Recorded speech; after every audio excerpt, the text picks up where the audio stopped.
नमस्कार मित्रों, मैं राजपाल गोस्वामी आपके अपने YouTube channel let's start geography में एक बार पुनः आपका हार्दिक स्वागत करता हूं। तो आज का हमारा जो टॉपिक रहेगा 12वीं क्लास का चैप्टर फर्स्ट मानव भूगोल की प्रकृति और विषय क्षेत्र का विस्तार से अध्ययन करेंगे, क्योंकि 22 तारीख को आपका एग्जाम है। उस दृष्टिकोण से ये वीडियो है बनाया गया है। तो प्लीज इसको आप चैनल को सब्सक्राइब करें, वीडियो को लाइक और शेयर करें। तो चलो हम पढ़ते हैं मानव भूगोल। तो मानव भूगोल से पहले हम यानी देखेंगे भूगोल क्या है। तो भूगोल की यदि हम बात करते हैं, भूगोल ग्रीक भाषा के या यूनानी भाषा के यानी ज्योग्राफिया शब्द से लिया गया है, जिसके अंदर जियो का मतलब है पृथ्वी और ग्राफी का मतलब है वर्णन करना, यानी पृथ्वी का वर्णन करना ही बेसिकली भूगोल है का सामान्य अर्थ है। और ये भूगोल शब्द का जो जनक था वो था एरिस्टोटेलिस ने 276 ईस्वी पूर्व 276 ईस्वी पूर्व यानी इस भूगोल शब्द को यानी दिया। वहीं यदि मित्रों हम भूगोल के जनक की बात करते हैं तो भूगोलवेता हेक्टेसिस को भूगोल का मुख्य रूप से क्या है, जनक है, वो माना जाता है। तो भूगोल को मुख्य रूप से क्या है, दो शाखाओं में विभाजित है, इसके अंदर किया गया है। तो नंबर 1 तो आता है आपका क्या, भौतिक भूगोल, जिसमें भौतिक पर्यावरण का अध्ययन किया जाता है, भौतिक प्रदेशों का अध्ययन किया जाता है। वहीं यदि हम देखते हैं मानव भूगोल, तो मानव भूगोल का केंद्र बिंदु मानवीय क्रियाकलाप होती है। इसमें भौतिक एवं मानव के मध्य जो अंतर संबंध उत्पन्न होते हैं उनका विस्तार से अध्ययन है वो किया जाता है। चलो अपना मेन टॉपिक आता है मानव भूगोल। तो मानव भूगोल की यदि हम उत्पत्ति की बात करते हैं तो इसकी उत्पत्ति हुई है मित्रों 18वीं शताब्दी के अंदर। और आधुनिक मानव भूगोल के यदि हम पिता की बात करते हैं तो उसको कहा जाता है फ्रेडरिक रेटजेल। तो फ्रेडरिक रेटजेल है वो जर्मन के भूगोलवेता थे और जर्मन के भूगोलवेता ने एक अपनी पुस्तक लिखी और उस पुस्तक का नाम है एंथ्रोपोज्योग्राफी। ये इसके बारे में यानी सीधा ही प्रश्न पूछ लिया जाएगा कि फ्रेडरिक रेटजेल की पुस्तक का नाम क्या है, तो एंथ्रोपोज्योग्राफिया यानी फ्रेडरिक रेटजेल की पुस्तक है। ये नेट के अंदर भी पूछा गया है, स्कूल लेक्चर के अंदर भी ये प्रश्न है वो आ चुका है। तो इस एंथ्रोपोज्योग्राफिया के अंदर रेटजेल ने मानव भूगोल को परिभाषित करते हुए इनकी परिभाषा दी है कि मानव भूगोल मानव समाज क्या, मानव भूगोल मानव समाज और धरातल के बीच संबंधों का संश्लेषित अध्ययन है। तो फ्रेडरिक रेटजेल ने दो बातें की, एक तो मानव समाज और धरातल के बीच क्या संबंधों का संश्लेषित अध्ययन है, यानी उन संबंधों का अध्ययन इसके अंदर है वो प्रमुख रूप से क्या है किया जाता है। इसके बाद दूसरी परिभाषा की यदि हम बात करते हैं तो फ्रेडरिक रेटजेल की शिष्या थी एलन सैम्पुल, जो अमेरिकन भूगोलवेता थी। उन्होंने मानव भूगोल को परिभाषित करते हुए क्या कहा है कि मानव भूगोल चंचल मानव और अस्थायी पृथ्वी के पारस्परिक परिवर्तनशील संबंधों का अध्ययन किया जाता है। तो चंचल की अध्ययन कर देखें तो एक उसने क्या कह दिया, चंचल मानव और अस्थायी पृथ्वी के पारस्परिक परिवर्तनशील संबंधों का अध्ययन है। ये बात किसने कह दी, एलन सैम्पुल ने। इसके बाद थर्ड जो मुख्य रूप से भूगोलवेता का यदि हम बात करते हैं तो वो आ जाता है कौन सा, विडाल डी लाप्लास। तो विडाल डी लाप्लास है वो मुख्य रूप से फ्रांस के थे और उन्होंने मुख्य रूप से एक नई विचारधारा को जन्म दिया। उस विचारधारा की यदि हम बात करते हैं, संभववाद विचारधारा के जनक माने जाते हैं, यानी कौन, यानी विडाल डी लाप्लास को। तो संभववादी विचारधारा के अंदर बताया गया कि यानी पृथ्वी पर यानी मानव ज्यादा क्या है भाई, इसके अंदर हावी है इसके अंदर।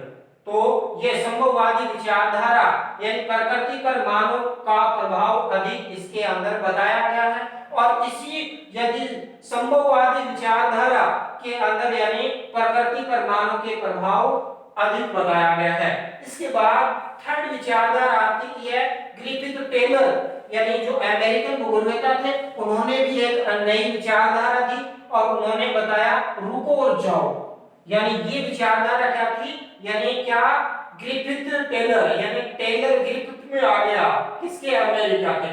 और उन्होंने क्या किया, इससे पहले यानी एक तो निश्चयवादी विचारधारा थी, यानी आप हम बात करते हैं रेडजेल, रेडजेल ने निश्चयवादी विचारधारा दी थी।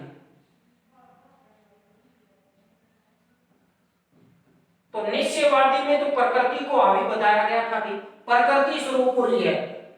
और वहीं यदि हम बात करते संभववादी के अंदर, यानी मानव को ज्यादा हावी बताया गया, प्रभावशाली है वो बताया गया है। वहीं ग्रिफिथ टेलर ने कहा कि न तो मैं संभववादी न निश्चयवादी, तो उन्होंने बीच का मार्ग है वो मुख्य रूप से इसके अंदर अपनाया। तो इस प्रकार यदि हम देखें तो उसकी विचारधारा को कहा जाता रुको और जाओ, या इसका नाम दिया जाता है नव निश्चयवादी विचारधारा कहा जाता। इसमें प्रकृति और मानव दोनों का आपस में क्या बताया गया है भाई, यानी सामंजस्य बैठाया गया है इस विचारधारा के अंदर। तो कभी तो प्रकृति आती है, कभी मानव, और कभी दोनों में सामंजस्य की बात है वो इनकी विचारधारा के अंदर प्रमुख रूप से क्या है बताई गई है। इसके बाद मित्रों हम देखते हैं मानव भूगोल की प्रकृति और विषय क्षेत्र क्या है।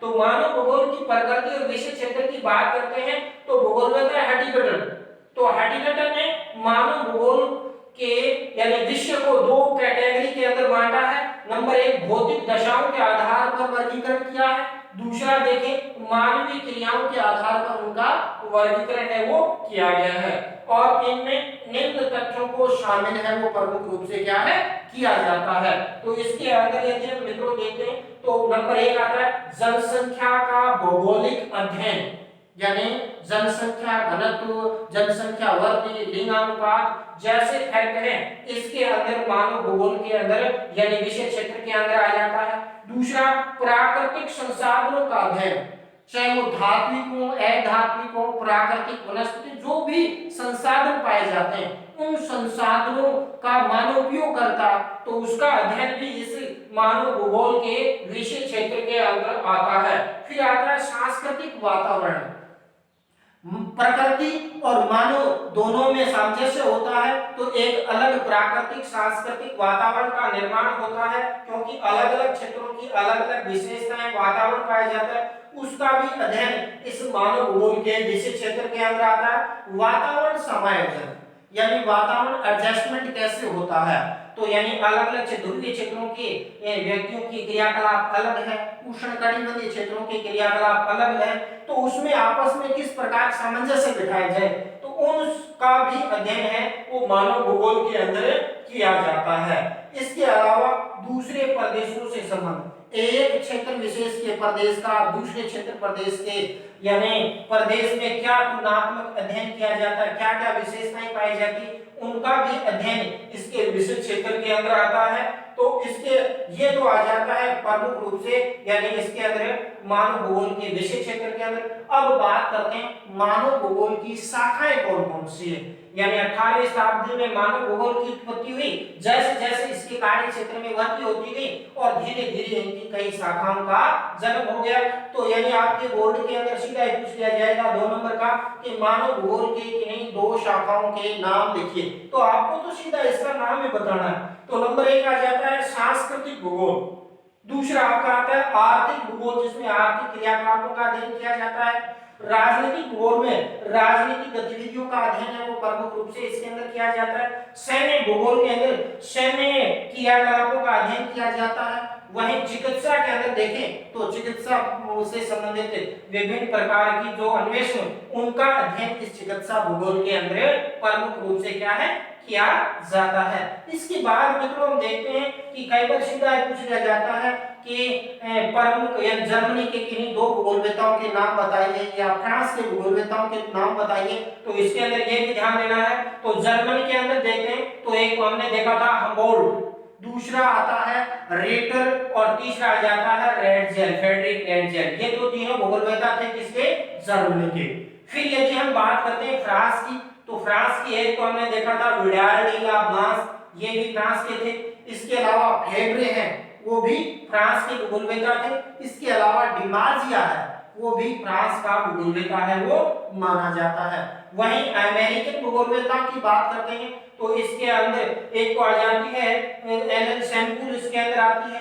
दूसरा ग्रिफिथ टेलर है, वो भी जिन्होंने रुको और जाओ विचारधारा का प्रतिपादित किया था, वो भी इसी के अंदर आता है। इसके अलावा एल्बर्ट भी इसके अंदर प्रमुख रूप से आता है, जिसने मानव भूगोल के विषय क्षेत्र को दो कैटेगरी के अंदर भौतिक दशाएं और मानवीय दशाओं के आधार पर वर्गीकृत किया।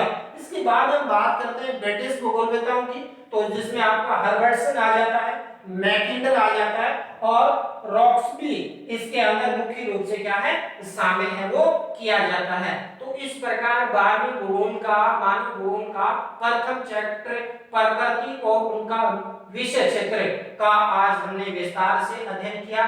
तो 22 तारीख से पहले मेरी कोशिश रहेगी कि लगभग इंपॉर्टेंट चैप्टर है वो सारे कंप्लीट करवाए जाएं, ताकि अधिक से अधिक स्टूडेंटों को इसको लाभ मिल सके। तो इसलिए मित्रों इस चैनल को आप सब्सक्राइब करें, लाइक करें और शेयर करें। जय हिंद, जय भारत।